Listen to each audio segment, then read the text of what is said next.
Welcome back to another episode of Caps Cast presented by Whitecaps Fan TV. This is our post decision day episode. My name is Matt, as always, with my co-host Damien. Hey everyone, how you doing? So, how do you want to do this? Let's. I guess we could break down decision day and how that went, and then we'll go with our unfiltered opinions on everything that kind of happened after. Alrighty, let's start off by saying, is it really decision day if all of the variables have basically been decided before the game? Because going into that game, there's no way that Minnesota were going to lose. They were playing a team that had nothing to play for. I don't know. I think the fact that BC Place and the Whitecaps screwed the fans over here majorly and made it so it doesn't matter if we ended up 8th or 9th because we were playing away from home is the most backwards thing that I have ever come across in football. This is worse than the Tigres game at Starlight. Way worse. Okay. So we're in the 50th anniversary season. That's been the most hyped up thing in the world, right? 50 for the fans, for the fans. For the fans, for the fans. Okay, let's go through the list of Whitecaps debacles this season in terms of promotion. Okay, so 50th anniversary season, we're going to start by saying we're in the Champions League. That's all fine and dandy. That game gets moved to Victoria. Due to BC Place being booked. I don't know what kind of backwards thinking CONCACAF are doing in the sense that they couldn't move it. They couldn't work with anybody to essentially flip the schedule for seeding or whatever. But that's the first kind of kick in the teeth for us. And I think that kind of was overlooked because the season was so young and the promotion didn't really kick off that much, right? Yeah, I think you're right with that one. Okay, second debacle is the Messi game. Inter Miami coming to Vancouver. I think so. The Whitecaps, we kind of touched on this last week that like they had sold a 4-pack of tickets for Inter Miami, the opening game, LAFC, and then one other. Only to really promote the fact that Messi, Suarez, and Busquets are coming. I'm just going to say those three because Jordi Alba ended up coming and playing. But heavy promotion on that. And in the sense, too, is like the day before the schedule is released, they had the pink flamingo around BC Place kind of saying, like, stay tuned for tomorrow, right? Like, really marketing on that fact that, like, Messi's coming. You know, they opened the upper bowl for the B team to smash us in that game. Man, they managed to cram 50,000 people into that stadium for that game for Messi, Busquets, and Suarez not to show up. Third debacle is postponing the LAFC game to Thanksgiving Sunday, no less.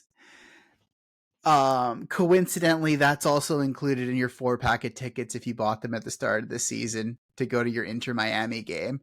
So that happens.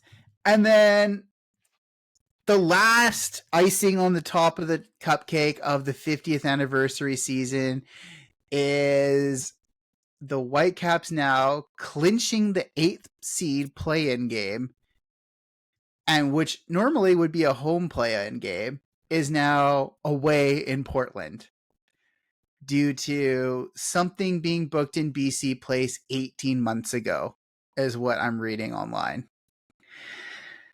So, I've heard rumors that the Whitecaps were trying to work with the MLS to move the game to essentially the 22nd. So tomorrow, because we're recording this on the 21st. I'm seeing and reading that the MLS said, nope, that doesn't align with the play-in schedule. Figure it out. So then I was also going down the Reddit, Twitter rabbit hole of, okay, we've got two, I don't know, adequate facilities in the sense of, okay, do we move this game back to Victoria? And then it's not as advantageous for Portland. Or do we move the game to Langley and play at Willoughby Park, where Vancouver FC play? I'm reading that the MLS straight away turned that down due to capacity and restrictions in terms of facilities. Maybe that means like VAR setup. Who the hell knows? Maybe, yeah. So inevitably, the only solution that the geniuses at the MLS come up with is we're just going to have Portland host the game. Basically, and what you're saying is making decision day irrelevant. Yeah. Because no matter what happens, we're not playing at home. Yeah, I think I said to you before the game that if I was Vanny in that situation, I'd have took all my big players, all my like starting players that are going to play in that Portland game out of the starting 11. I know that it took Tech out and Gold, Kubas, Ahmed, a few players didn't start, but I would have gone completely B team. Like, brought all the kids in, give all the like Whitecaps 2 players a shot. Why not? The game meant absolutely nothing. Nothing. I mean, like, absolutely, you're right. Nothing. And I think that's kind of what he did, giving Boehmer his first MLS start. We'll touch on that. Backline stays intact. Drops Cubas for Priso, probably because coming back from the internationals, right? Yeah. And then starts Caicedo over Levante Johnson. Levante Johnson gets dropped fully. Maybe that's the last time we'll ever see him in a Whitecaps kit. And also he starts Fafa and Brian White. Yeah, like you said, I don't really care about this lineup. Essentially, like, that is the most deflating thing to read. That Yeah. It just like ties up everything that like we as supporters have gone through this season. And like, we're not even saying like this is a marketing disaster, but like just full on implosion at the end of the season in terms of like the run in. It has been, man. Like, so I was looking at the stats there, and since September, like basically the beginning of September, we've played 9 games. We have won 1 in 9. This is very reminiscent of last season. We did exactly the same thing. From September onwards, we won 1 game in the regular season, and then we got beat twice off LA in the playoffs. So the only difference now is for us to play LA again in the playoffs, we have to get through Portland. Based on current form and how we have been playing, I think we'd struggle to get past San Jose. Yeah. I mean, I don't know, like, what's the pulse check in this team, you know? Like, Ryan Gauld comes out in his post-game interview and said, oh, okay, I've been harboring a knee injury. I'll be good for 90 on Wednesday. Yeah, and I don't think Stuart Armstrong's looked fit. No. He comes in... Okay, so let's go through the game before we kind of preview this. So I think you kind of have been calling for it, that maybe Boehmer should get a shot in the MLS. Yeah. No, I have. I'll admit that I have been calling. I think he did a very good job in the Canadian Championship there. Yeah. So, yeah, that was me calling for it. Here we are on the back end of it. And I think like that kind of exposes him that like, what did he actually play in the Canadian Championship. Fantastic in the Toronto FC game, fantastic in the Pacific FC games, but just okay, right off the bat, he makes. Apparently, we just want to concede within 2 minutes now because he makes a fantastic save at like the 52-second mark. Yeah. I will say he did have flashes of quality. Yeah, he made, I think, five saves on the night from 6 shots on target, which isn't bad for your MLS debut. It's just the goal, the first goal. Well, go on anyway. Let's go through the game first. Let's go through it. Yeah. Okay. Yeah. First half, like you could have dozed off. I don't really feel like anybody missed anything in the first half. If you tuned into the game late, or you're just like, you know what, I'm going to save myself an hour of torture. First half was nothing. I think the match started to really pick up in the second half. So we get a penalty drawn on the 52nd minute. I thought it was a clear penalty. A little bit of like argument. Maybe it was like softer. Because it looked like Schaff kind of dragged his foot across the defender. Yeah, it's one of those, right? Like if you're the team that has conceded the penalty, then you are adamant that it is not a penalty. If you're the team that's been awarded the penalty, you are shouting for it that it is, because the commentary said on the night, "Oh, he's tripped over a leg that was already planted." Yeah. The thing is, the leg was put in front of him and then planted. So saying he's tripped over a planted leg it doesn't make any sense, because, yeah, no shit. The guy had to plant his leg there for shot to go over. Did he go over very easily? Yeah.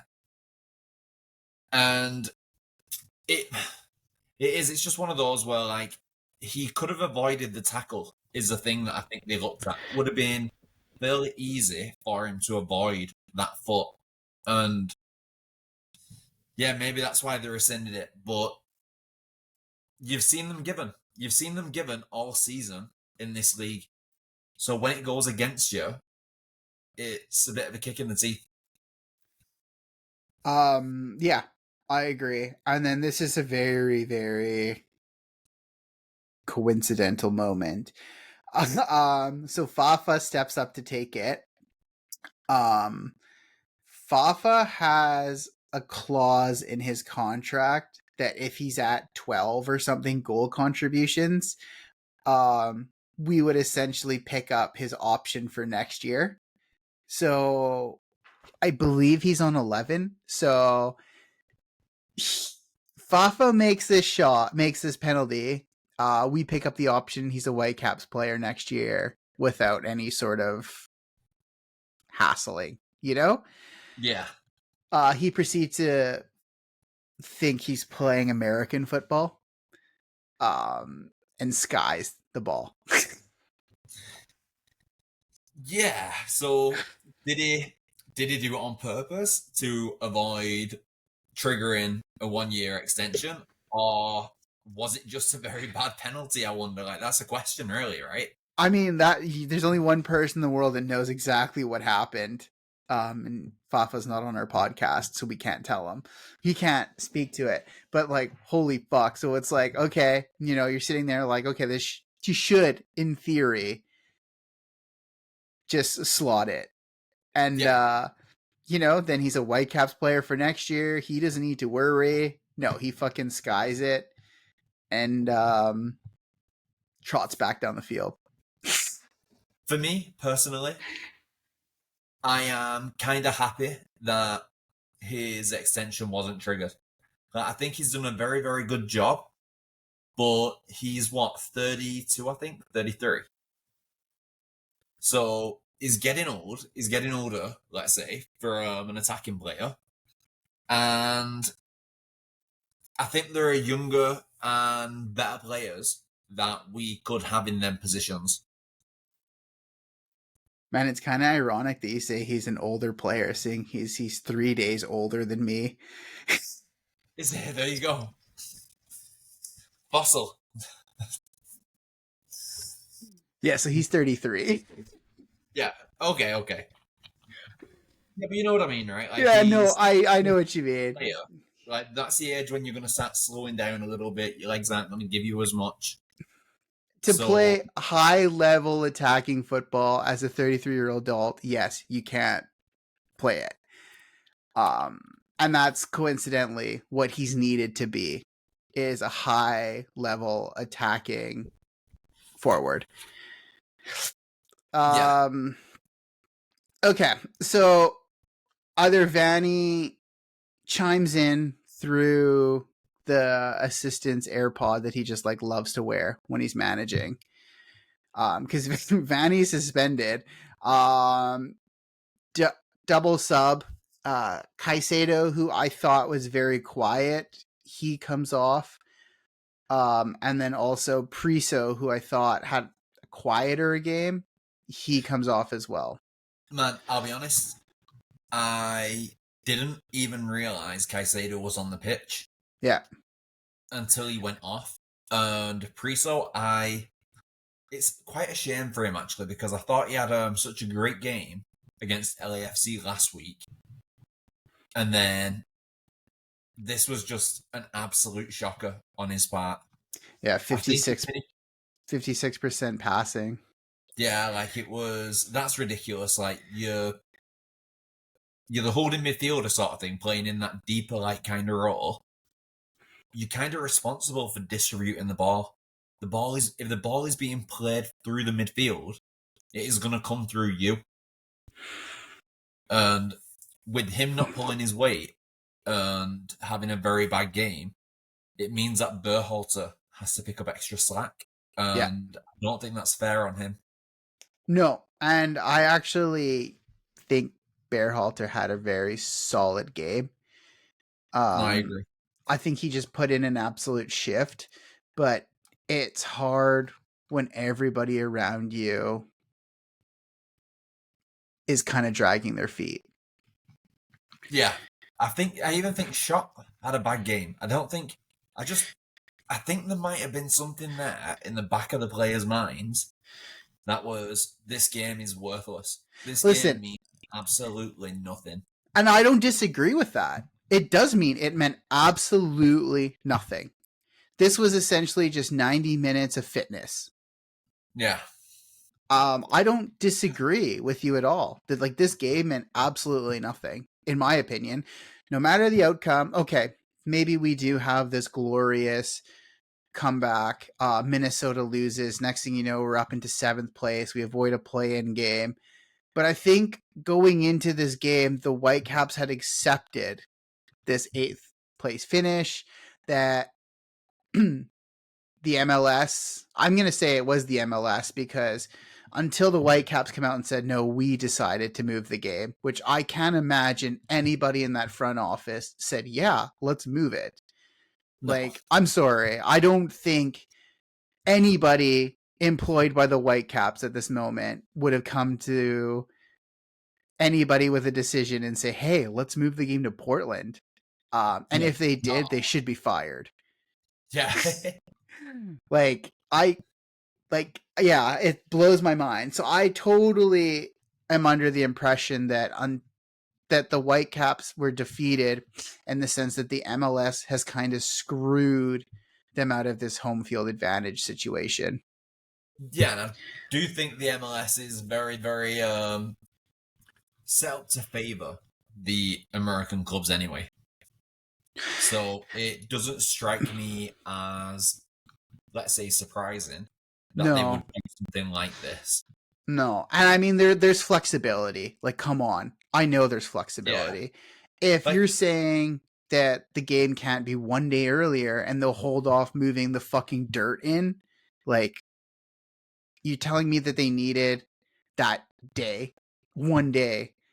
No, there's no chance. You're telling me if it was Miami who needed it to be moved a day, 2 days, 3 days in either direction. They would have given him a week. Said no. No, there's no chance. No. It's bullshit. Like it's bullshit. It's the MLS being the MLS doing MLS things. That's exactly what it is. Yeah. Okay. So Gauld comes on and sparks a tiny bit of hope. For nothing, I guess, because at this point Minnesota are pretty much cruising. Yeah. Basically the only thing on the line was my parlay bet. Okay, so off a set piece, Gauld gets an absolute brilliant strike in, which I thought was like textbook. It kind of lit that spark of like, holy shit, like, is this going to turn the ship around? Yeah, a little bit, right? Like, are we back? It would have been nice to finish the regular season with a win there going into that Portland game. Even though like there was nothing to play for, I do understand the concept of trying to build a bit of momentum to go into the Portland game with. But yeah, as much of a very good goal it was on his weaker foot as well. Just like you said, pointless. Just pointless. Didn't need anything. Like I was very happy to see that Gauld got to 10 goals and 15 assists. Yeah, 25 goal contributions. Yeah, and I also want to like just say something that like blew my mind. I was watching the Miami game earlier on, and Messi came on, and he came on in like the 50th minute, got a hat trick. The commentators on the game for the third goal, I think it was, of that game, Messi dinks the ball over the defence to Alaba. Alaba whips it back in, and somebody scores. The commentators then started saying, "Oh, Messi has the assist. Messi has the assist. It's Messi's assist." It wasn't. He was like basically the pre-assist. By the end of the game, they've now basically included that if you have the pass before the assist, you have the assist. It's almost like they took an NHL approach, because that's what the NHL does, right? Essentially, like if you are the pass to the goal, that counts as an assist. Yeah, and it's not how football works. They can't make rules up as the season is going along to try and boost Messi's numbers, but not apply them rules, because then, in that case, how many balls has Gauld whipped in where somebody's headed it down and then there's been a goal scored? Because then his numbers would be maybe about 22, 23 assists for the season. So it's kind of funny that you bring it up. I was just trying to find it. I found this tweet a couple days ago, and I wish I sent it to you. And it was kind of comparing, it was quoting that like Messi hat trick in 30 minutes or whatever, right? Yeah. And it was like, but no, it was like Ronaldo plays in a league of Diaby, Malcolm, Neymar, Kante. It was just listing off all these players that had moved to Saudi, right?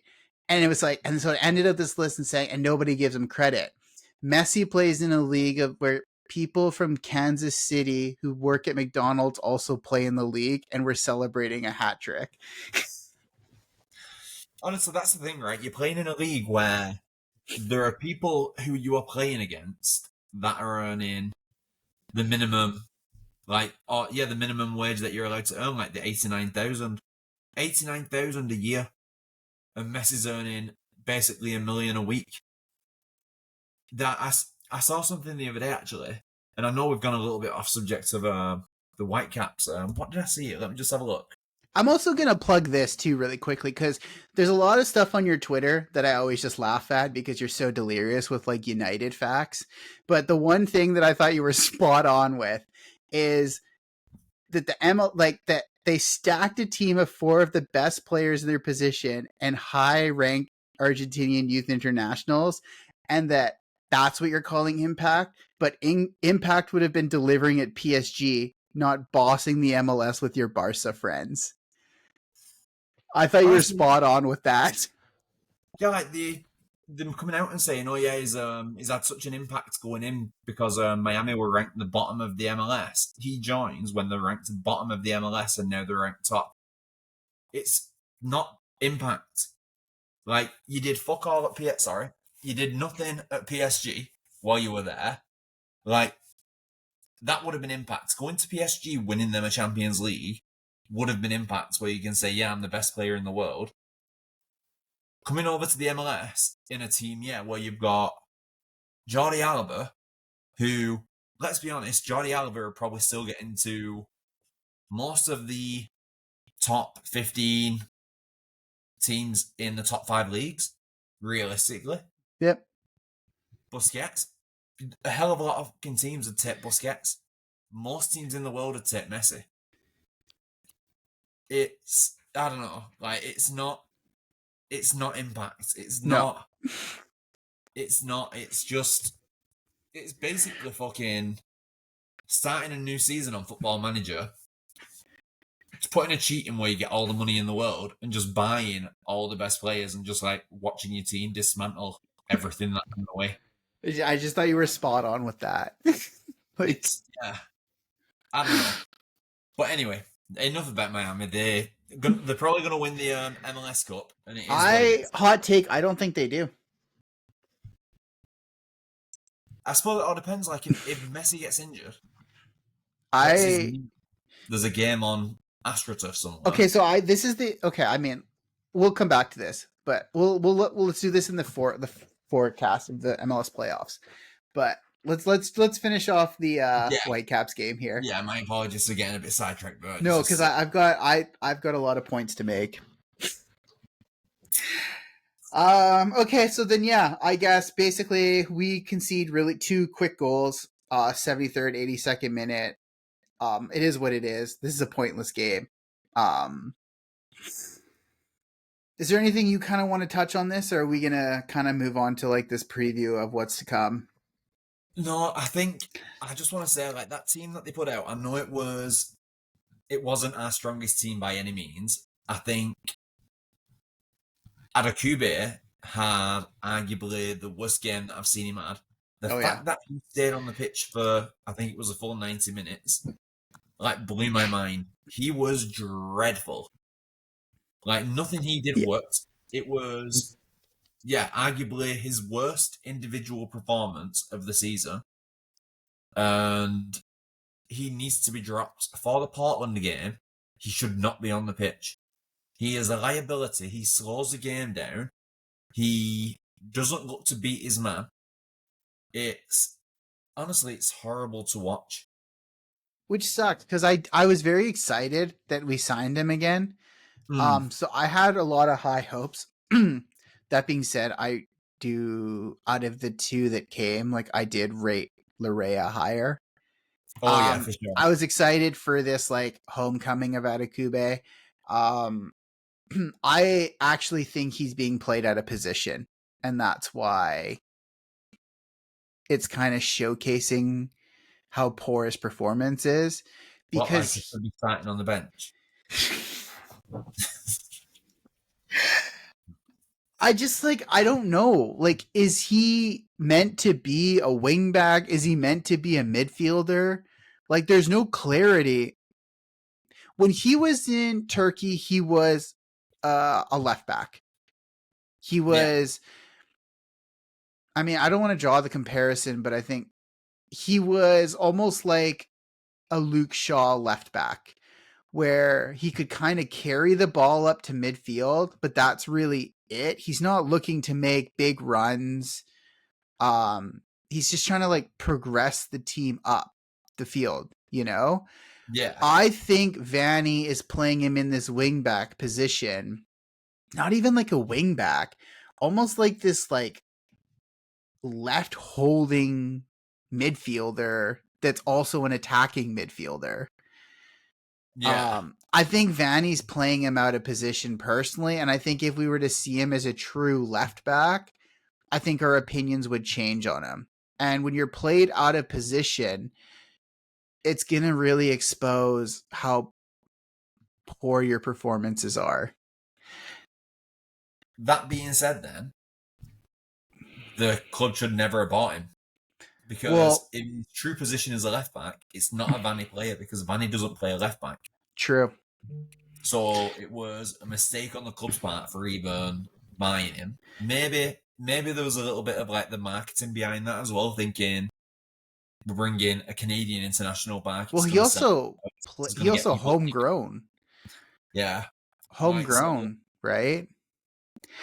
Yeah, I don't think it's worked out. I think you're right in what you said about Richie Laryea being the better of the two. I think I really enjoyed watching Laryea play when he was at the Caps. I thought that was an excellent signing. I wish that we worked out a deal with Notts Forest. It's a shame that TFC beat us to the punch. But I think Adekugbe is being played out of position, and I think, okay, I guess this is like more of like a bigger topic, but if Vanni and the Whitecaps do part ways, and we bring in somebody with a different system who maybe plays like a more 4-3-3 with like a hold, you know what I mean? Yeah. Is Adekugbe going to shine at a left back, where he's going to have somebody bridging the gap between the defensive part, the defensive third, and the final third? Because it seems to me that we play this it's like a 3-4-3, but it's not really a 3-4-3 because there's a holding midfielder. Is Cubas slots straight down the middle, and then the expectation is for the midfielders to kind of be in that midfield but interior to kind of create runs, and then we have our three attackers. They also kind of play more central in the field. There's nobody out wide, so the expectation is that like Raposo, Adekugbe, Ahmed, they are kind of the ones controlling that right and left side of the field. And that works really well for Raposo. We've said Ahmed's kind of a liability defensively, whereas I saying the opposite for Adekugbe, that he's more of a liability offensively. And defensive, like if he was to be isolated as a true left back, I think he'd be playing way better and we wouldn't even have this conversation. Honestly, maybe you're right with that, but then as much as we do the same thing every year at the moment under Vanni and basically get to the playoffs, limp out in the first round, I don't think the club will part ways with him just because of the fact that he wins a trophy. For the last 3 seasons, he's won a trophy. I was going to say, I think I think in terms of our managers, I think Carl Robinson, I'm just going to kind of roll down the list here off the top of my head. I think Carl Robinson, he had a very big argument to kind of be sacked. I think as much as I liked him, I think he just played way too defensive football. And it really wasn't what the club wanted, Yeah. I think that there was just an opportunity to sack him. The opportunity came and they kind of took it. And that if he had done the same thing as Vanni, like say he won multiple Canadian championships, I don't think the club would have parted ways. No. You winning, like if you're winning a trophy like every year, it's it's got to be difficult for a club to turn around, even to the supporters, because like there's going to be a massive part of like the fan base that is massively pro Vanny because of the trophies that he's won. And it's also the exposure in the sense that, like, okay, now we're getting deeper into the Canadian Championship in terms of winning it. Under Carl Robinson, I think it was one, maybe. I think it was the year. I'd have to look at it, but I do remember him winning one, and we played the Impact in the final. Oh yeah, I vaguely remember that myself. Yeah. I think, and then the next couple of years he kind of faded off. They bring in Mark Dos Santos, who I never rated. I thought he was fucking dreadful from start to finish. Yeah, he was. I don't think he brought a trophy in. I don't think he did. I think he was horrible in the MLS Cup, like the MLS is Back Cup, when the COVID lockdown. So then they bring. Sorry, Davis. Did he not have a team of like Davies and Kai Kamara as well? Davies, Kai Kamara, Ali Adnan. I remember the marketing of that year being like the blackout because they were always playing like Back in Black at the halftime. Was that not the year as well that we're top of the league, 4 games left, need 3 points, and we lost 3 games, drew 1. Yeah. Ended up 4th. Yeah. See? Typical fucking end of season. And then so then they bring in Vanny, who was part of the coaching staff. I think he was some sort of assistant. I don't know where exactly, like what department. Yeah. They brought him in. He was very, very successful off the being appointed in 2021 to finishing out the season. They sign him, and then he's won 3 Canadian championships on the bounce. Yeah, and I think playoffs in all 3 years. 3 of the 4 seasons. Yeah. So I don't think the club gets rid of him because of that. He's winning championships. He's getting us to Champions League. You know, okay. This year is a total, right now, me and you are going to say the sky is falling. This is a total disaster. This was a masterclass in it. But now he's got stuff to build off of, because say they do keep Vanny in, which I think they will. I think they should, but whatever. That's my opinion. What's going to happen next year? Is he going to make another Canadian Championship run? Is he going to do another? Maybe we get a good draw in the Champions League. You know, maybe we get. It seems like each year we either get Tigres or LAFC. That's our 2 opponents in the Champions League. Like, what if next year he gets one of the lower ranked, like, Haitian clubs? And we just steamroll them. And then it's like, okay, now we're in the quarterfinals, right? Sorry, I suppose as well you've got to look at it like he'll be looking at the squad himself now, seeing where the weaknesses are in that squad, seeing where he needs to improve. Hopefully he's looking at it thinking, we need another striker that is capable of challenging Brian White and pulling in 10 goals, 12 goals a season, just to get us up there, actually having someone to finish all the chances that we're creating. And that's what I think Kreilach was meant to be, but it just hasn't worked out. Yeah. Because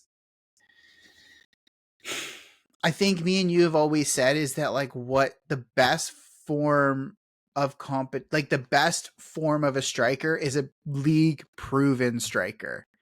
Yeah.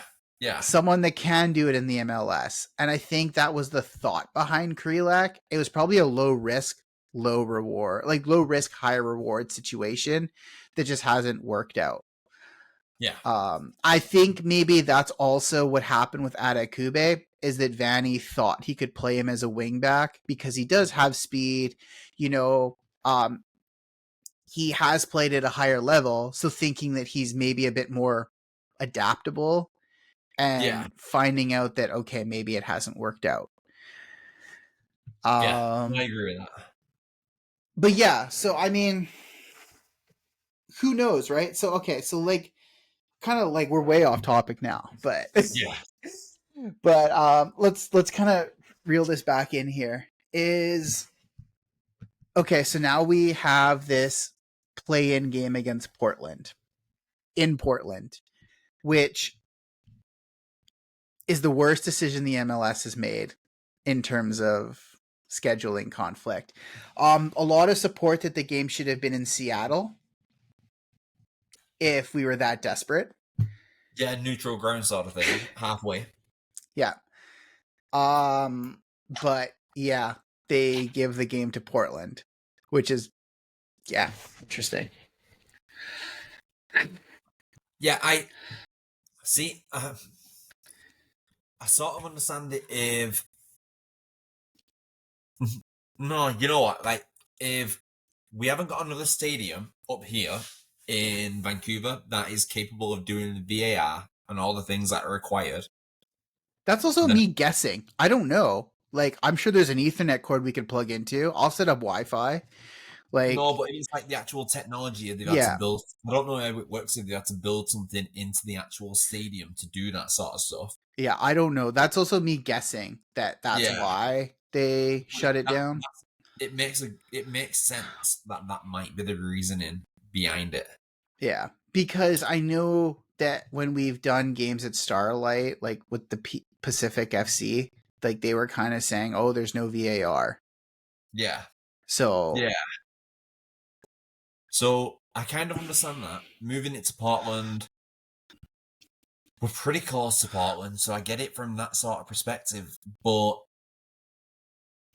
I don't know. I don't know who to be more like mad at, the MLS or the Whitecaps, because at the end of the day, you can move this monster truck rally. I don't care if it's been booked 18 months in advance. If the club, the city's club, is getting to the playoffs of the like respective league, you should be moving that for your fans. Like you should be moving whatever is blocking it for your fans. Like that should take priority.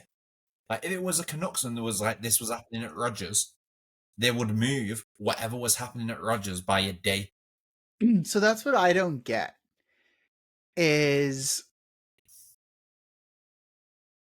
I don't get how the Canucks schedule this far out. They have triple the amount of games. Yeah, like home games, right? They have 40 plus home games. They're probably the busiest arena in all of Vancouver, yet there's no fucking conflicts. Man, do the Aquilinis not own it though?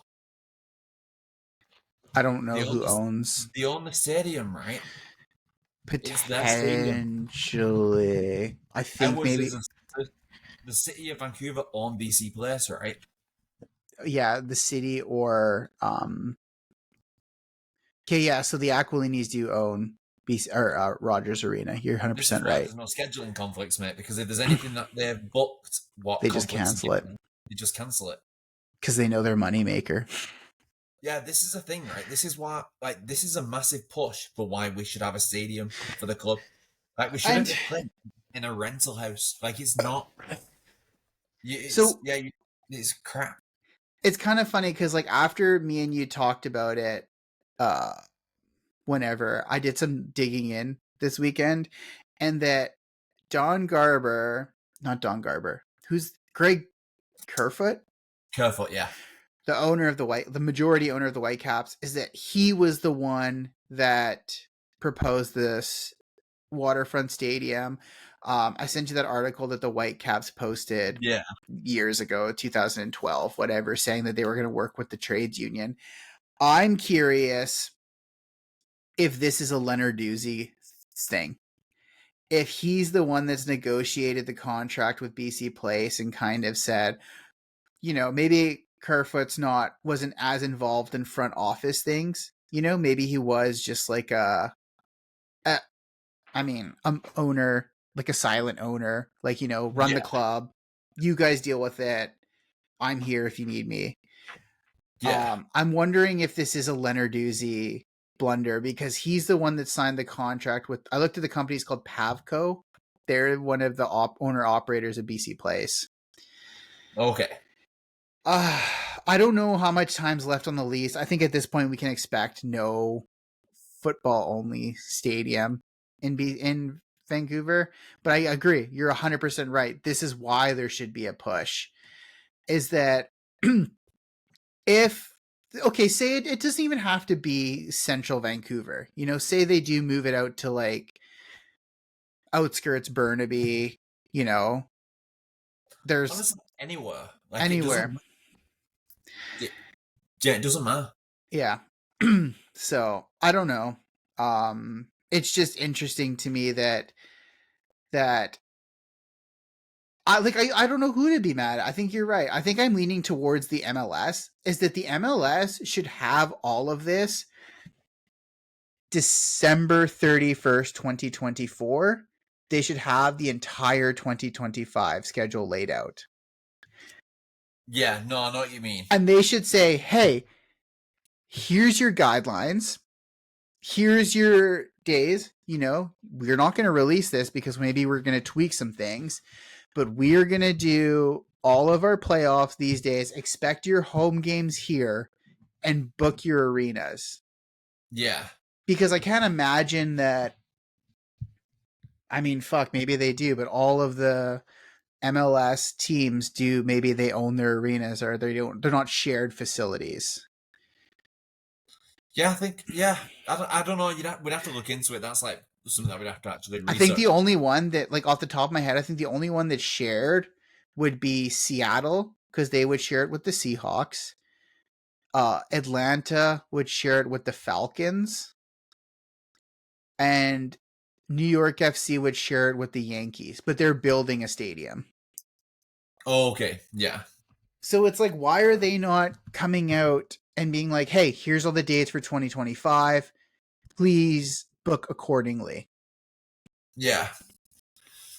I suppose with that as well, though, let's say if they were looking at this 4 months ago and you're thinking, okay, so you're looking at like where we are in the league 4 months ago, 3 months ago, you'd be thinking to yourself, we're probably going to do okay, not have to worry about this wild card that is played midweek. No saying that, though, because even if we'd have got through and we'd have been the home game, it'd have conflicted with this weekend. So if we'd have got into the playoffs as the home team, it would have conflicted with this weekend. So the first game is the 27th. I'm going to look that up really quickly, but I also just want to chime in and I want to watch your eyes roll with this one. It is the weekend of the MLS Cup. BC Place is booked. Taylor Swift, isn't it? Yeah. Yeah, I thought so. So there you go again. Obviously, the club thinking, oh, well, we're not going to get there, so who gives a shit? We won't. Is it the club? Or is it the owners of BC Place being like, okay, money talks and bullshit walks? Yeah, I suppose. I don't know, man. Like, that's what I mean, right? Is it obviously if the Whitecaps had an actual say, and this is what makes me think that it is more of the MLS, and I honestly, like I said, I can't see the Whitecaps. I can't see anybody in the organization being like, let's move the game to Portland. Yeah. Like, yeah, no, I think you're right. Yeah. I think that there's probably some crazy amendment in the contract that says that BC Place or Pavco or whatever the hell they're called, they have right to book within reason. That they're probably saying we're going to book all of your MLS games, no problem, right? But we're not going to book beyond that. Yeah, and you're 100% right. So the first game is the 27th, and then this Supercross is the 26th. So there's no way that if we were a top 4 team, that we probably would have conceded home field too. Yeah, it's outrageous, that, isn't it? Like, that's absolutely wild. Like, yeah. So then, yeah, I don't know. I honestly don't know. Like, I think it's diabolical that could have happened. I really do. I've not really got any words for it, man. It's the whole thing is annoying me. The whole I just want to drag you down further the rabbit hole. So the MLS came out today and said opening weekend of the MLS season is going to be like February 21st to 23rd, because they were kind of announcing it because I guess the new teams are joining, right? Like San Diego and stuff. Okay. So they were saying, oh, sorry? It's earlier. Yes. But they were this is kind of what I picked up. And I actually stole this off Twitter, so I can't say that I picked us up. But that the first weekend of games will be the 21st and 23rd. And it was just saying to drive the knife further into Whitecaps' supporters' hearts, that BC Place is actually booked that weekend for Rugby Sevens, so that we won't have the home game on opening day. Oh man, honest to God, like it's just shocking, like absolutely shocking. It must be getting to, like, I'm honestly hoping that with the new fees that are being implemented to buy a franchise in the MLS, like I think the San Diego team paid 500 million just to like have the right to set up a franchise. The Whitecaps are only valued at about 480. I'm hoping that the next sort of like tycoon that comes in wanting to open a like team just says, who are the like 2 lowest valued teams? I think it's us and Colorado. And they just buy us. Yeah. And then they're like, yeah, we'll just buy you, we'll make you a stadium and we'll take care of the team. Like somebody that actually cares about it. See, for me, I'm like, is it the, like, I don't know, like, is it the owners or is it the city losing their milk cow? Yeah, but go somewhere else. Like you said, go to Burnaby. No, I get that, but I like I said, I'm curious what this BC Place contract is. When is the expiry on the lease? How fucking long did Lenarduzzi, who was running football operations at the time, sign this lease for? Did he do a 10-year lease, 15-year lease, 20-year lease? Like, you won't know, right? Yeah, I suppose so, yeah.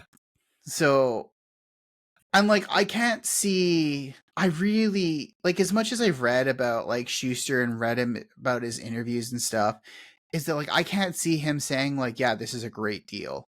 Like, this is a guy that was involved in German football.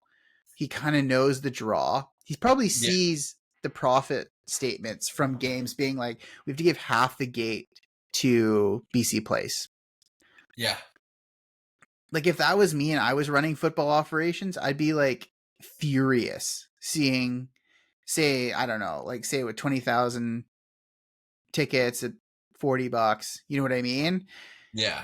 Now you're only seeing 20,000 tickets at $20 because you have to pay BC Place. Yeah. Yeah. Like half your revenue. I can't see them gaining money from concession. That probably is all BC Place. Yeah. No, yeah, I think so. You're right. They probably only get the merchandise inside. And there's probably a cut of that goes to BC as well. There's probably a cut, yeah. Yeah, I think it's at that point where if you are to be considered an elite team of the MLS, you need your own stadium, you need... I don't know, and I think I've seen a lot of things saying that BC Place is now outdated. And it's getting to that point where it needs to be redone, like a revamp is needed. It just did. The renovation was from 2010, right? They did it. No, they didn't. They did it after the Olympics. Oh, okay. Oh, I can't remember. I don't think... I'm just going to look it up because I think you're right. It would have been like 2011, 2012. So you're now what, 10 years? post And honestly, technology has advanced so much in 10, 12 years. It's not just like been a little jump. It's been massive. Like the way they could put a whole new like flooring system in. If the Whitecaps were to buy BC Place, renovate that, and just redo it, then have the BC Lions sign a contract with them and rent the place out to the BC Lions. Do you know what I mean? Like, make money off that sort of stuff. Then you become the like people that are then charging out, oh, somebody wants to come here and perform. You make money off that. It's